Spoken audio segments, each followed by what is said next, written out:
Sir కేంద్ర ప్రభుత్వం సహజంగా ప్రతిసారి బడ్జెట్ పెట్టినప్పుడో లేకపోతే సంవత్సరానికి 2 సార్లో 3 సార్లు రకరకాల పథకాల గురించి చెప్తారు. అసలు ప్రజల్లో దీని పట్ల కొంత అవగాహన లేదనే చెప్పచ్చు. ఎవరిని ఉద్దేశించి ఎవరైతే ఆర్థికంగా బలహీనంగా ఉన్నారో వాళ్ళని ఉద్దేశించే ప్రతి ప్రభుత్వం పథకాలు పెడుతుంది. దాంట్లో 1, 2 మాత్రమే ప్రజలకు తెలుస్తున్నాయి, మిగతావి తెలియట్లేదు కదా. అది నిజమేనా కాదంటారా? అవునండి, నిజమే. వాస్తవంగా ముఖ్యంగా జాతీయ వ్యవసాయ మరియు గ్రామీణాభివృద్ధి బ్యాంకు వారి ఆర్థిక సహకారంతో మరియు ఎంఎస్ఎంఈకి సంబంధించిన సిడ్బికి సంబంధించిన ఇటు వివిధ రకాల కేంద్ర ప్రభుత్వాలకు సంబంధించిన ఇటు బ్యాంకింగ్ రంగము మరియు వ్యవసాయ అనుబంధ రంగాలతోటి మేము కలిసి పనిచేయడం జరుగుతుంది. అందులో భాగంగా మేము ప్రజల దగ్గర నుంచి ఇటు ప్రభుత్వ రంగంలో వివిధ శిక్షణా కార్యక్రమాల ద్వారా మేము చాలా విషయాలు నేర్చుకొని మా దగ్గర ఎవరైతే రైతులుగా మాకు సభ్యులు ఉన్నారో మేము కేంద్ర ప్రభుత్వం నుంచి అమలు చేస్తున్న ఫార్మర్ ప్రొడ్యూసర్ ఆర్గనైజేషన్స్ని ఏర్పాటు చేయడము, అందులో వచ్చిన సభ్యులందరికీ కూడా మేము ఈ పథకాలని ఉపయోగపడే విధంగా ముఖ్యంగా మేము మిత్రా ఫౌండేషన్ నుంచి ఈ కార్యక్రమాలు ఏర్పాటు చేయడం జరుగుతుంది.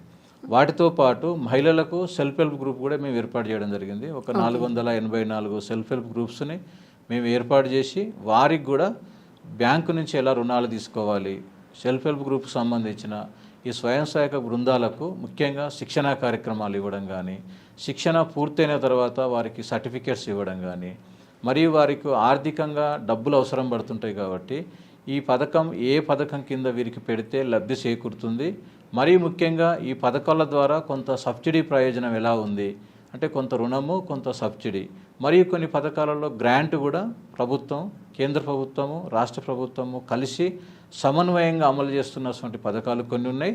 ప్రత్యక్షంగా కేంద్ర ప్రభుత్వమే డబ్బు ఇస్తూ కొన్ని బ్యాంకుల ద్వారా కూడా ఈ పథకాలు అమలు చేయడం జరుగుతుంది. అలాంటి అనేక పథకాలు ఉన్నాయి. ముఖ్యంగా మేము ఒక 100 రకాల పథకాలపైన, నేను నా అజెండా పాయింటే ఒక 100 రకాల పథకాలపైన అవగాహన కార్యక్రమాన్ని మీ మిత్రా ఫౌండేషన్ నుంచి తీసుకోవడం జరిగింది.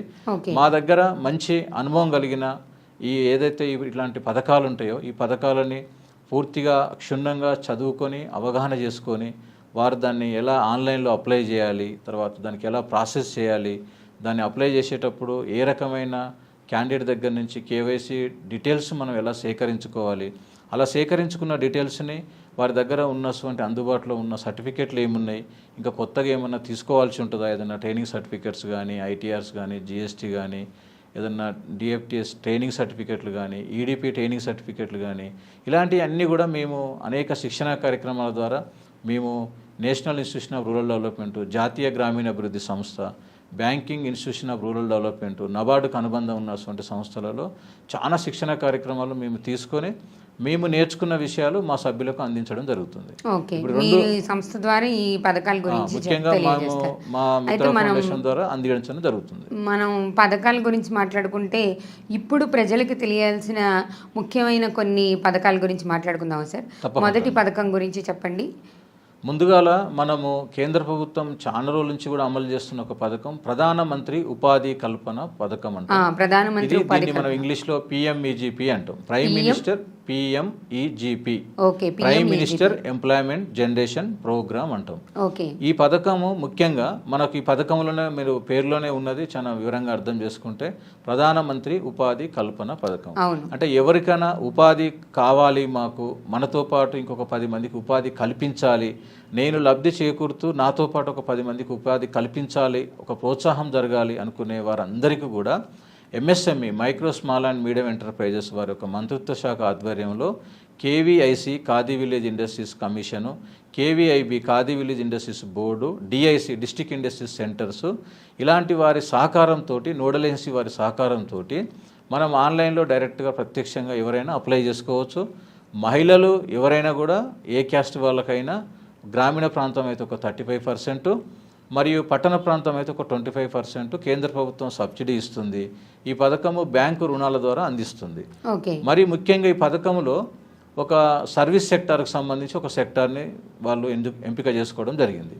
సేవారంగం ఏదైతే ఉంటుందో అనేక సేవా కార్యక్రమాలు, ఉదాహరణకు ఇప్పుడు గ్రామీణ ప్రాంతంలో ఒక టెంట్ హౌస్ కావచ్చు, ఇట్లా చెప్పుకుంటా పోతే అనేక సేవా కార్యక్రమాలు ఉంటాయి. అలా సేవా కార్యక్రమాలు ఏర్పాటు చేసుకోవడాన్ని మనం సర్వీస్ సెక్టర్గా భావిస్తాము. దాంతోపాటు ఉత్పత్తి రంగం, ప్రొడక్షన్ సెక్టర్కి సంబంధించి కూడా ఏదైనా ఉత్పత్తి చేయాలనుకుంటే దాన్ని మనం ప్రొడక్షన్ రంగం కింద తీసుకుంటాం. ఈ 2 రంగాల కింద ఈ పిఎంఈజీపీ పథకం కింద ఏదైతే ప్రొడక్షన్ కింద ఉందో ఇప్పుడు 50 లక్షల వరకు కూడా రుణం అందించడం జరుగుతుంది. 20 లక్షలు సబ్సిడీ ఇస్తారు. ప్రొడక్షన్కి సంబంధించి కాకుండా సేవా రంగానికి సంబంధించి 20 లక్షల వరకు కూడా రుణం అందించడం జరుగుతుంది.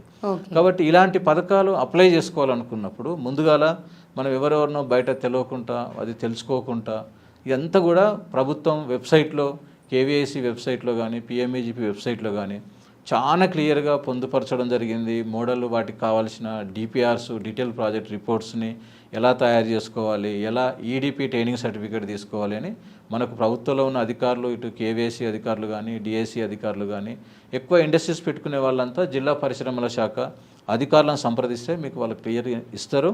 బట్ ఏదేమైనా ప్రభుత్వం ఎన్ని పథకాలు అమలు చేసినా కూడా ఇవాళ స్వతహాగా వాళ్ళకు వాళ్ళు వెళ్ళి ప్రభుత్వాన్ని కలిసి అధికారులతోటి మాట్లాడిన తర్వాత కూడా వాళ్ళు స్వతహాగా చేసుకోలేకపోతున్నారు. ఎందుకంటే ఇదొక పెద్ద గ్యాప్ ఉంది మధ్యన. వీరిద్దరికి ఒక బ్రిడ్జి మాదిరిగా మనం మిత్రా ఫౌండేషన్ నుంచి ఏం చేస్తున్నామంటే ఇలాంటి పథకాలకు అసలు అప్లై చేసుకోవడానికి ఎలిజిబిలిటీ క్రైటీరియా ఏంది, మినిమం 18 సంవత్సరాల పైబడి వయసు ఉండాలి, తర్వాత వారు 8వ తరగతి చదువుకొని ఉన్నా చాలు, వారికి ఆధార్ కార్డు, పాన్ కార్డు, వాళ్ళ బ్యాంక్ స్టేట్మెంటు, వాళ్ళ క్యాస్ట్ సర్టిఫికెటు, వారికి సంబంధించిన ఎడ్యుకేషన్ ప్రూఫ్, ఒక ఈడిపి ట్రైనింగ్ సర్టిఫికెట్, ఒక డిపిఆర్, ఇలాంటివి అన్నీ మనం తయారు చేస్తాం. బ్యాంక్ అధికారుల దగ్గరికి వెళ్ళినప్పుడు డైరెక్ట్గా బ్యాంకులో వాళ్ళకుండే బిజీలో వాళ్ళు ఉంటారు బ్యాంక్ అధికారులు. బట్ మనం వాళ్ళకి అడిగి ఇట్లా పిఎంఈజీపీకి మనం పెట్టుకుంటున్నామని ఒకసారి సంప్రదిస్తే మీ స్థానికంగా ఉండే బ్యాంక్ అధికారులు మీకు చాలా క్లియర్గా ఎక్స్ప్లెయిన్ చేస్తారు.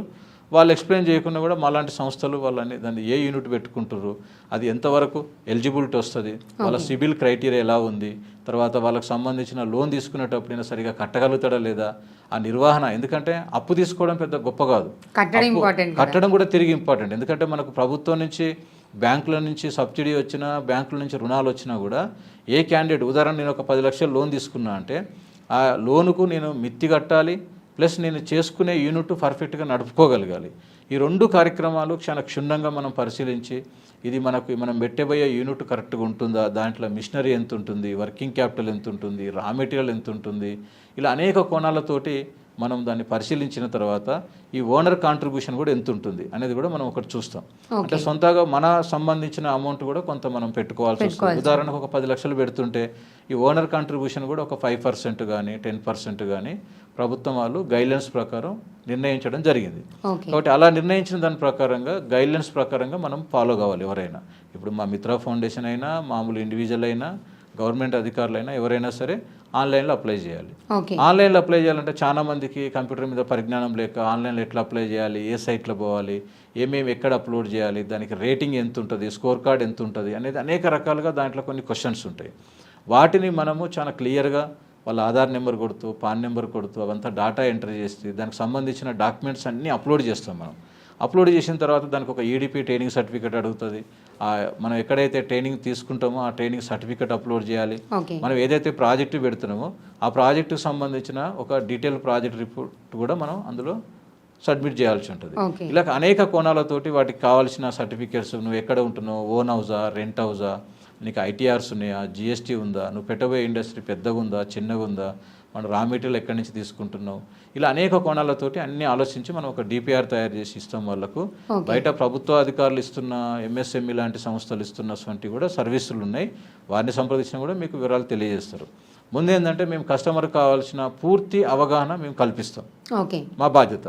అంటే ఎలా లోన్కి అప్లై చేయాలి, ఇప్పుడు ఏమేమి సర్టిఫికెట్లు అడుగుతారు, ఆ సర్టిఫికెట్స్ ఎట్లా అప్లోడ్ చేయొచ్చు, అసలు మీరు పెట్టే బిజినెస్కి ఎంతవరకు ఇస్తారు, మీరు ఎంతవరకు పెట్టుబడి పెట్టాలి, ఈ డీటెయిల్స్ అన్ని క్లియర్ కట్గా ఆల్మోస్ట్ 80% అంతా చెప్పేస్తారు. అంత దాదాపుగా మేము అవగాహన చేస్తాం.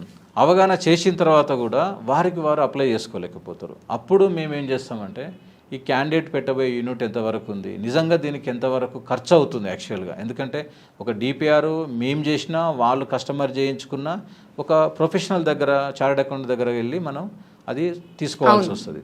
ఎందుకంటే మనం స్వతహాగా ఏదో డౌన్లోడ్ చేసుకొని గూగుల్లో చూసి ఏదో ఫార్మేట్ పెట్టేసి ఏదో మనం సగం చేసి పెడితే బ్యాంకర్స్ అది యాక్సెప్ట్ చేయరు, రిజెక్ట్ చేస్తారు మనం అప్లై చేసిన తర్వాత. కాబట్టి దాన్ని ప్రొఫెషనల్ ఎవరైతే ఈ ప్రాజెక్ట్ మీద, ఎందుకంటే సిఏలు కూడా అందరూ ఈ పనులు చేయలేరు. ఎందుకంటే ఆ డిపిఆర్ ఎట్లా తయారు చేయాలి, దాని కాన్సెప్ట్ నోట్ ఎట్లా ఉండాలి, బడ్జెట్ ఎంత ఉండాలి, రీపేమెంట్ సిస్టమ్ ఎన్ని సంవత్సరాలు ఉంటుంది, ఇంట్రెస్ట్ రేట్ ఎంత ఉంటుంది, మన సబ్సిడీ వస్తే సబ్సిడీ పోను మిగతా బ్యాలెన్స్ అమౌంట్ ఎంత మనం రీపేమెంట్ చేయాలి, ఇలా అనేక క్వశ్చన్స్ దాంట్లో ఉంటాయి. కాబట్టి అవన్నీ మనం స్టడీ చేసిన తర్వాతనే క్యాండిడేట్కి అవగాహన కల్పించి అవన్నీ ఏమైతే డాక్యుమెంట్ అవసరం ఉంటుందో మనం వాళ్ళకు తెలియజేయడం జరుగుతుంది. ఓకే. వాళ్ళకి నచ్చిన దగ్గర కూడా వాళ్ళు చేయించుకోవచ్చు, వాళ్ళు చేయించుకుని ఆన్లైన్లో కూడా వాళ్ళు కూడా అప్లై చేసుకోవచ్చు అవగాహన ఉన్నవాళ్ళు.